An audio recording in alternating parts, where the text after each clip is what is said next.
নমস্কার বন্ধুরা, welcome to রসনা। আমার চ্যানেলের আরও একটি নতুন রেসিপি ভিডিওতে তোমাদের সকলকে স্বাগত জানাই। এই ভয়ঙ্কর গরমে ঠান্ডা ঠান্ডা হেলদি আর টেস্টি কিছু ড্রিঙ্ক খেতে ইচ্ছে করলে প্রথমেই আমাদের মাথায় আম পোড়ার শরবতের কথাই আসে। তো চলুন দেরি না করে তাড়াতাড়ি বানিয়ে ফেলা যাক। আম পোড়ার শরবত বানানোর জন্য প্রথমেই আমি এখানে 3টে কাঁচা আম নিয়ে নিয়েছি। আমগুলো কিন্তু একদম ফ্রেশ আর টাটকা। কোনো প্রকার নরম বা শুঁটো হওয়া আম কিন্তু আম পোড়ার শরবতের জন্য নেবেন না, একটা বাজে গন্ধ আসবে। দেখুন আমার আমগুলো কিন্তু একদম সুন্দর তাজা, আর কি সুন্দর কালার দেখছেন, একদম টকটকে সবুজ। আমি 3 জনের জন্য শরবত বানাবো, তাই এখানে 3টে আম নিয়ে নিয়েছি। আমগুলোকে কিন্তু পরিষ্কার জল দিয়ে খুব ভালো করে ধুয়ে নিয়েছি। এবার আমগুলোকে পোড়াতে দেব, তার জন্য আমগুলোর গায়ে খুব ভালো করে সর্ষের তেল মাখিয়ে নিতে হবে। আপনারা চাইলে আমের গায়ে একটা কাঁটা চামচ দিয়ে একটু করে ছিদ্রও করে দিতে পারেন, তাতে আমগুলো খুব তাড়াতাড়ি পুড়ে যাবে। আম পোড়ানোর আগে খোসাতে ভালো করে তেল মাখিয়ে নিলে দেখবেন আম পোড়ানোর পর খোসাটাকে খুব ইজিলি ছাড়াতে পারা যায়। 3টে আমের গায়েই আমি খুব ভালো করে তেল মাখিয়ে নিয়েছি। এবার গ্যাসটাকে জ্বেলে নিয়ে গ্যাসের ওপরে একটা তার জালি রেখে দেব। এবার তার জালির ওপরে সব আমগুলোকে ঠিকভাবে প্লেস করতে হবে, যাতে আমগুলো কিন্তু সঠিকভাবে সমানভাবে পুড়তে পারে। ফ্লেমটাকে কিন্তু একদম লোতে রাখতে হবে। ফ্লেমটা বাড়িয়ে দিলে কিন্তু আমের ওপরটা পুড়ে যাবে, কিন্তু আমের পাল্পটা ভিতরে কিন্তু সেদ্ধ হবে না। 2 মিনিট অন্তর অন্তর আমগুলোকে উল্টে পাল্টে একটু করে ঘুরিয়ে দিতে হবে, যাতে সমস্ত দিকেই সঠিকভাবে আগুনের শিখাটা পায় আর আমগুলো সমানভাবে সব দিক পুড়তে পারে। আমগুলোকে একদমই লো টু মিডিয়াম হিটে রেখে পোড়াবেন।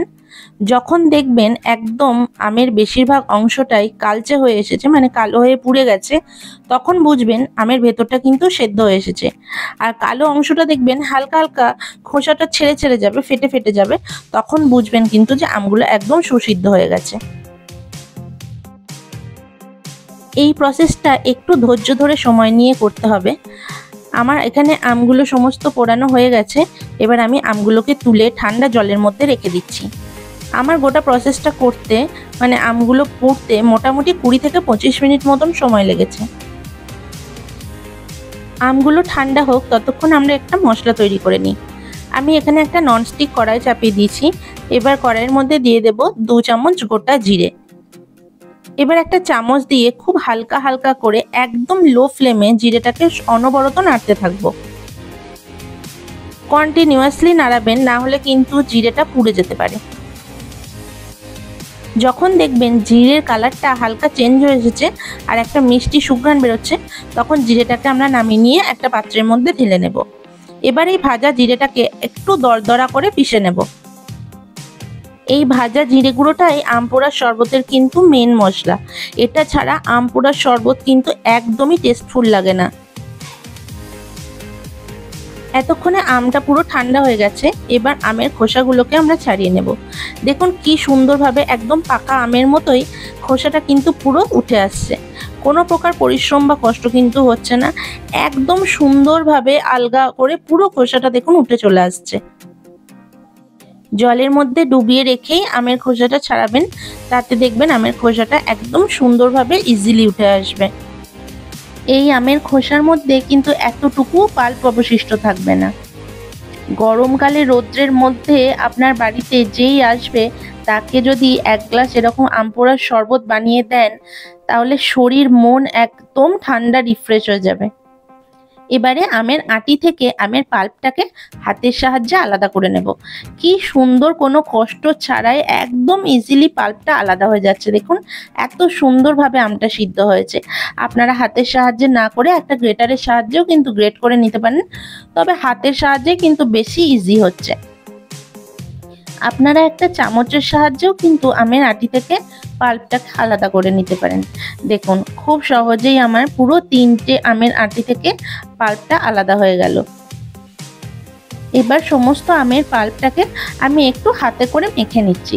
একটু শক্ত শক্ত সামান্য যেটা আছে সেইটা একটু হাতের সাহায্যে মেখে নিয়ে একদম মসৃণ করে নিচ্ছি। এমনিতেও আমরা এটা মিক্সারে দেবো, তখন পুরো একদম মসৃণ হয়েই যাবে। এবার এখানে আমরা একটা ব্লেন্ডার নিয়ে নিয়েছি। এবার পুরো আমের যে পাল্পটা বা শাঁসটা সেটাকে ব্লেন্ডারের মধ্যে দিয়ে দিচ্ছি। আপনারা ব্লেন্ডারের বদলে মিক্সার গ্রাইন্ডারও ব্যবহার করতে পারেন, একই রেজাল্ট আসবে। এবার এর মধ্যে আমি দিয়ে দিচ্ছি বেশ কিছুটা পুদিনা পাতা। আপনারা এর সঙ্গে একটু ধনে পাতাও অ্যাড করতে পারেন, কিন্তু পার্সোনালি আমার পছন্দ নয়, মানে আম পোড়ার শরবতে ধনে পাতার ফ্লেভারটা আমার ঠিক ভালো লাগে না। আর দিয়ে দিয়েছি আমি এখানে 1 কাপ মতন চিনি আর 1 চামচ মতন বিট লবণ। এবারে সব কিছু খুব ভালো করে ব্লেন্ড করে নিলেই এরকম একটা স্মুথ মিশ্রণ তৈরি হবে। এই মিশ্রণটাকে আপনারা 2-3 দিন ধরে নর্মাল ফ্রিজে রেখেও পরে যে কোনো সময় আপনাদের ইচ্ছে মতো শরবত বানিয়ে খেতে পারেন, একদম ভালো থাকবে, কিচ্ছু হবে না। এবার শরবত বানানোর জন্য আমি এখানে 2টো কাঁচের গ্লাস নিয়ে নিয়েছি। গ্লাসের মধ্যে আমি এখানে দিয়ে দিচ্ছি আইস কিউব। আপনারা আইস কিউবের পরিমাণটা নিজেরা বুঝে দেবেন। আইস কিউব না দিয়ে আপনারা শুধু ঠান্ডা জল দিয়েও শরবতটা বানাতে পারেন। এবার প্রত্যেকটা গ্লাসে আমি যে মিশ্রণটা তৈরি করেছিলাম সেটা 1 হাতা মতো দিয়ে দিলাম। আপনারা যদি একটু বেশি টক খেতে চান তাহলে মিশ্রণটা একটু বেশি করে দেবেন। এবার গ্লাসের বাকিটা আমি ঠান্ডা জল দিয়ে পুরো ভর্তি করে দিচ্ছি।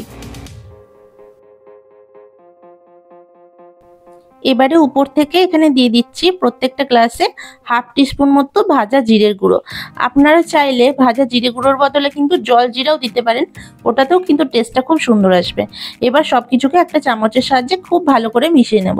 আপনারা নুন মিষ্টিটা একটু চেক করে নেবেন, যদি মনে হয় যে কম বেশি আছে তাহলে একটুখানি চিনি গুঁড়ো করে বা বিট লবণ আর একটু মিশিয়ে নেবেন। ব্যাস আর কি, এই ঠান্ডা ঠান্ডা রিফ্রেশিং আম পোড়ার শরবত খেয়ে গরমকে করে দিন একদম টাটা বাই বাই। ভিডিওটা কেমন লাগলো অবশ্যই জানাবেন। দেখা হচ্ছে আবার একটা নতুন রেসিপির সঙ্গে। সবাই খুব ভালো থাকবেন।